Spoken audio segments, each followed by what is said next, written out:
So, thousands of police, of course, last night were braced for another night of protest. Rumours, if you were to believe them, was that it was going to be one of the biggest nights of action that we'd seen so far. I've got to say, didn't materialise at all. What we did see is thousands of anti-racism protesters. They took to the streets in an apparent show of solidarity.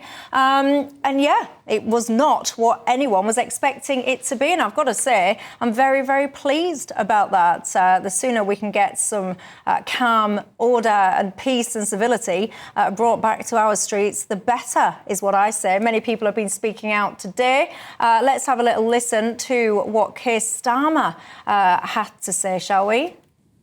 I think the fact we didn't see the disorder that was feared is because we had police deployed in numbers in the right places, giving reassurance to communities. We were able to demonstrate the criminal justice system working speedily. So yesterday you saw the sentencing of individuals who've been involved in disorder days ago, some of them getting sentences as long as 3 years. That sent a very powerful message. Let's look at Mark Raleigh as well. He's speaking out as well.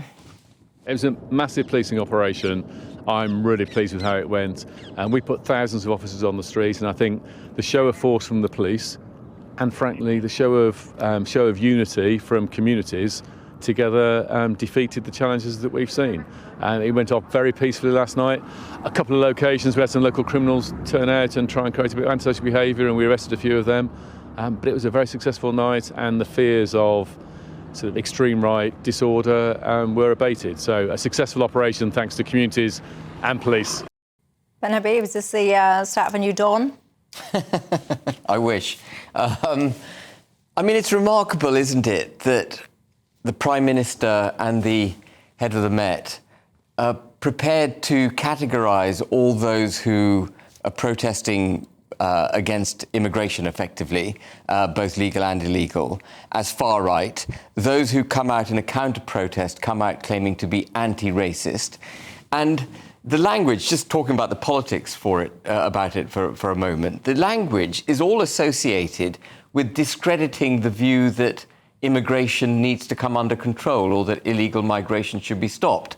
I mean, I can't believe for a second that Keir Starmer or the head of the Met actually know what the political disposition of all those rioters were. To come out and say they're all far right, well, there could be some extreme far... I know lots of people from the left-hand side of politics who are anti-immigration, and they've deliberately politicised it because they want to promote their agenda and shut down those of us who have a legitimate call for reductions of numbers of people coming to this country and, frankly, the cessation of people coming to this country illegally. The problem that you've got now, though, is that there are many people, as you say, with what I would very much argue legitimate concerns.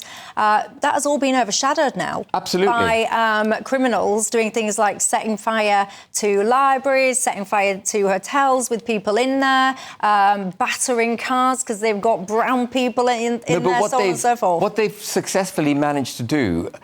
that would have distracted from the protest, but what they've successfully managed to do is to lump all those who've got a legitimate concern who would have protested peacefully in with those who weren't peaceful. And so the entire protest, peaceful or otherwise, has been discredited by calling it far right. And that's the aim. That's the political aim. And Keir Starmer is the first one to point the finger at people who politicise difficult events. And he's just done it. That's exactly what he's done. And what he should have stuck to was the language you used, Michelle, where you said there were criminal elements. Of course there were criminal elements. They should be arrested, they should feel the full force of the law. But they're the criminal elements. And it wouldn't have undermined the protest. He's politicised it to undermine the protest. And I love the way that I don't love it, I loathe the way that they call the counter-protest anti-racist. You know, while they're singing From the River to the Sea, for example, at those anti-racist protests. I'll show you something else that was apparently going on. There's so-called anti-racist protests as well in a minute. Anyway, Tom, your thoughts? Well, Michelle, just to echo your comments, I think we can all be relieved that there was no sort of violent disorder on our streets last night. I think it's just worth actually reminding ourselves that I think the only arrest that's been made overnight actually is of a Labour councillor that he's alleged to have incited murder through the comments that he made on social media. So I think that slightly goes against... hang on a second. I need to just bring the facts into that. I mean, you can see the video because this was very widely shared. In fact, look at it for yourself, actually. They are disgusting, nasty bastards, and we need to hold their throats. Yeah. I mean, you know, that's a Labour councillor there, as you will have just heard in that video. He's been suspended and has been arrested, hasn't he? I understand. But, I mean, my point really in terms of that particular case was just really to That's at the so-called anti-racism, nice, kind, decent other side of the argument. Go on. But it was really just to push back on Ben. Push back on Ben? Push back on Ben respectfully in the sense of, you know, he talked about, well, they are trying to politicise this. It's all about labelling the far right. And while I would agree with you, you know, frankly, there's far too much of a use of these labels. We do have serious concerns in this country around levels of both legal and illegal migration, and those millions of people should not be put into that far right label. But equally, you know, it's clear we've got overnight, for example, you know, we've seen disorder and pretty unsavoury language coming from the streets of so-called anti-racist protesters as well. And so I saw all kinds of awful stuff going down in Croydon. Did any of you see what was occurring in Croydon? That was regarded as antisocial thuggery. That's one way of putting it. I don't want to actually gloss over, though, the fact that this Labour councillor has been arrested. I think this is really quite interesting because I can show you the tweet, actually, from Met Police there. And I thought this was quite interesting. They took the step of retweeting the clip that I've just shown you. Look, this is Met Police on Twitter now. So they actually retweeted that clip, essentially, or quote tweeted it, whatever you want to call it, and said, an update, officers have arrested a man aged in his 50s at an address in South East London. He was held on suspicion of encouraging murder and for an offence under the Public Order Act. He's in custody at a South London police station. Now, obviously, because he's been arrested, I do need to let due legal process take, its kind of process there. So I won't really comment too much on that. You can all see that with your eyes and your ears. What I find fascinating, though, it's the amount of people. These are supposedly the good ones, obviously. I mean, Ben's just been saying to you one side of the argument's constantly called far right and all the names under the sun. These guys, counter-protesters, anti-racists, the nice guys, apparently, they're all applauding that. Did you see that? I did see that. Can I replay that clip just in case anyone is hard of hearing or seeing? I shall just play that clip for you again now. But what you'll see is the fella there talking about essentially slashing the throats of people that essentially disagree with you. And then you've got all people... can I play this again? They are disgusting, nasty bastards, and we need to hold their throats.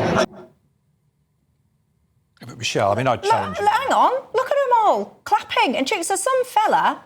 And I have to add the word allegedly now because there's a process going on. Some fella has allegedly just said the things that he said. He's now been arrested for suspicion of encouraging murder. People, the decent people apparently, clapping it. Yeah, but that doesn't make them guilty of the same alleged offence. I'm not suggesting it does, but it means that they agree. Surely, if you clap, if someone says, and I've got to be a bit careful because there's a process going on, but... Hypothetically, if someone was to stand in front of you and say, we should slit the throats of anyone that disagrees with you, and you go, yeah, woo, yeah, woo, woo, woo, Tom for leader, I mean, you could... Tom would never say that. You could be forgiven for thinking that I actually agree with the sentiment that you've just expressed. Well, as a former Labour councillor, I'm appalled, actually, that those comments were ever made, and there's no place for them in our society, and there's no place either for people... cheering those sorts of comments on. But as I say, I think we've got to be careful here because we're also going to debate on this show tonight about actions that the regulator, Ofcom, wants to take and potentially, who knows, new legislation that might be on the tracks, which is all about, frankly, trying to, which you touched on this point, Ben, label people who have legitimate concerns. I mean, the psychologists will tell you when people get in groups, human beings, lose quite a few brain cells when they get in groups. Yeah, they behave differently. The behaviour changes. And I think we should be giving those people who were gathered around that individual last night the benefit of the doubt. He will have to face the full due process, quite rightly, Michelle, as you say, in due course. But equally, let's remember the narrative with that one this side being feeds described into. as the good, decent people, whilst they are clapping along to the suggestion, the implied, alleged suggestion that someone's throat should be cut, and they are held up as the poster people for how society should be. That's my point. Yeah, but my point is, I think the vast majority of people that have turned out on our streets, on whatever side they are so-called protesting on, actually are decent, law-abiding human beings. But we do need to be realistic and not naive that there is also thuggery on our streets. Some of it is organised far-right But the point thuggery. I'm making... Some of it's other types of thuggery that's going on. I mean, the point I'm making is that our political leaders, and certainly the head of the police, should not be politicising it. They shouldn't give in to this narrative of far-right, anti-racist. I mean, categorising those who wish to bring down immigration as far-right is already categorising them in a negative way, undermining the argument. And then the anti-racists, of course, being anti-racist is all virtuous, but at the same time they're saying that those who are pro-reducing immigration are racist far-right. That's effectively what the head of the police and the Prime Minister are saying. They're not listening to the root cause complaint of the people of this country, which, by the way, just to remind everyone, you know, we voted to reinstate our borders in 2016. We wanted to get rid of freedom of movement. We wanted our borders brought back. We wanted an independent, sovereign, United Kingdom. And the reason Starmer politicises it, the reason he's prepared to give succour to people who are equally disgusting on his side of the debate, he's prepared to give them succour because they follow his belief, his ideology, which is he wants to be in the EU, he doesn't want borders, he's fine with immigration because actually Starmer doesn't care. And this is going to sound offensive to some people watching the programme, but I don't think Starmer and people of his disposition care about the nation-state that is the United Kingdom. They've got some other kind of global construct in their head that they're championing, and they're not looking after the United Kingdom.